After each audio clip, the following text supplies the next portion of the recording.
So, Adi, could you tell us one bit of good news, personal or outside, that's happened to you anytime in your career that has really made you feel really happy or hopeful inside? I mean, I would say like my YouTube journey, because I'm gonna be reaching 10 million very soon. Okay. So when I crossed 100K, 1 lakh subscribers, my goal was only to become, like just a normal YouTuber. I didn't want to become, the million club YouTuber. So when I saw my first silver play button, I was like, the time I'm spending on this, the work I'm doing, it's like, it's giving me something. So I might become a 1 million YouTuber, maybe a 10 million YouTuber. So, like, if you're putting your efforts in this community, if you're putting efforts in this, the YT channel or whatever, you will definitely see success in all these works you're doing. So I think that would be the best thing I can say from a YouTube career. Yeah, I mean, you can say that. And if I were to ask you throughout your esports or let's say gaming, Huh. streaming career as a creator, what is that Mhm. one magic moment? That fan moment, I would say.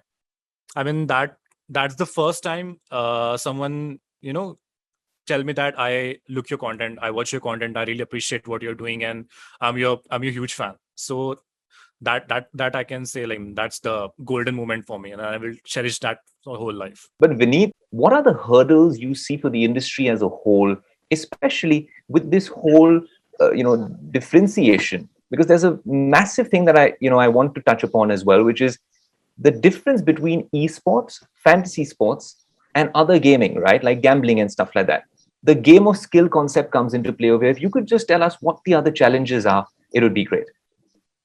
Sure. So, couple of things. Yeah. So, I'll bucket this into three, four parts. Okay. So the first part is absolutely, completely heartening to see Adi talking about his journey, because today, if you look at it, I mean, we have almost 250 to 300 million Indians watching some kind of a content created through gamers and content creators, as he calls himself. Adi. And people are spending almost 22 hours on an average watching this kind of a content per week.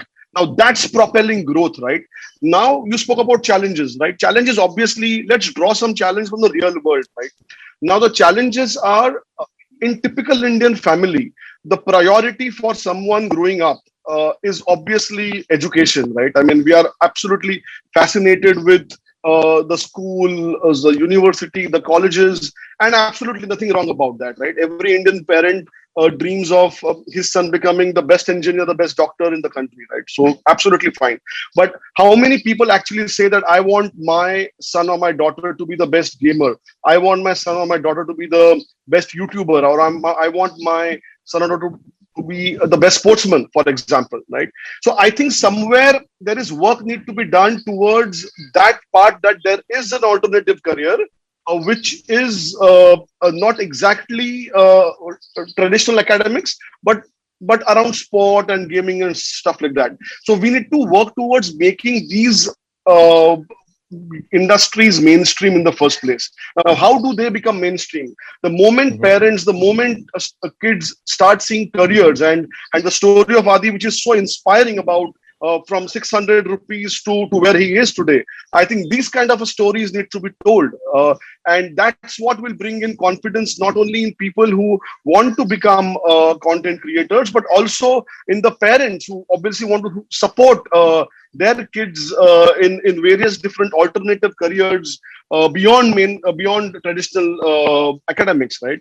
So I think these are a couple of things which will help us pivot out of the current problem, whether to focus on sports, gaming, esports, or somewhere a balance of these things that to be brought in to forefront. Lastly, what you said about real money gaming and the differentiation between gaming, Mhm. esports, leisure sports, I think that's an industry that's more of a B2B problem, where Mhm. the people within the industry will have to work with the authorities to possibly see what's best for us as a country, what's best for us as economy.